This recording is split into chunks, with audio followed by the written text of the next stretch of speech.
എറണാകുളം ആലുവയിൽ കോൺഗ്രസ് സ്ഥാപിച്ച ഫ്ലക്സുകളും കൊടികളും നീക്കാൻ നിർദ്ദേശം. ജസ്റ്റിസ് ദേവൻ രാമചന്ദ്രനാണ് ആലുവ മുനിസിപ്പൽ സെക്രട്ടറിക്ക് നിർദ്ദേശം നൽകിയത്. ഫ്ലക്സുകൾ നീക്കം ചെയ്തില്ലെങ്കിൽ കേസെടുക്കാനും നിർദ്ദേശം. കൃഷ്ണപ്രിയ ചേരുന്നുണ്ട് വിവരങ്ങളുമായിട്ട്. കൃഷ്ണപ്രിയ, നേരത്തെ തന്നെ സംസ്ഥാനത്തുടനീളമുള്ള ഫ്ലക്സുകൾ നീക്കം ചെയ്യണമെന്ന് ഹൈക്കോടതി നിർദ്ദേശം നൽകിയിരുന്നു. ഇപ്പോൾ എന്താണ് ജസ്റ്റിസ് ദേവൻ രാമചന്ദ്രൻ പറയുന്നത്?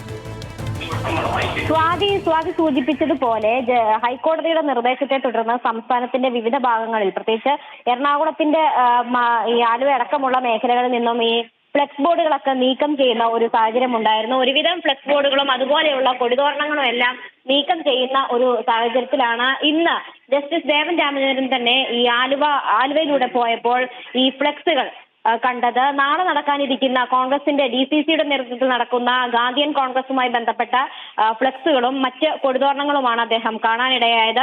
ഉടൻ തന്നെയാണ് നഗരസഭ മുനിസിപ്പൽ സെക്രട്ടറിയെ വിളിക്കുകയും ഈ കൊടിതോരണങ്ങളും ഫ്ലെക്സുകളും ഇന്ന് വൈകിട്ട് 6 മണിക്കുള്ളിൽ തന്നെ നീക്കം ചെയ്യണമെന്നും നിർദ്ദേശം നൽകിയത്. അല്ലാത്ത പക്ഷം ഈ മുനിസിപ്പൽ സെക്രട്ടറിക്കെതിരെ നടപടി ഉണ്ടാകുമെന്നും 75,000 രൂപ, ഒരു ബോർഡിന് 75,000 രൂപ അടക്കം പിഴ നൽകുമെന്നും അറിയിച്ചിരുന്നു. അതുമാത്രമല്ല, ഈ പാർട്ടി പ്രവർത്തകർക്കും അതുപോലെ തന്നെ ഈ ഫ്ലെക്സ് പ്രിന്റ് ചെയ്ത കമ്പനികൾക്കുമെതിരെ അടക്കം ഈ നടപടികൾ ഉണ്ടാകുമെന്നും അദ്ദേഹം സൂചിപ്പിച്ചിരുന്നു.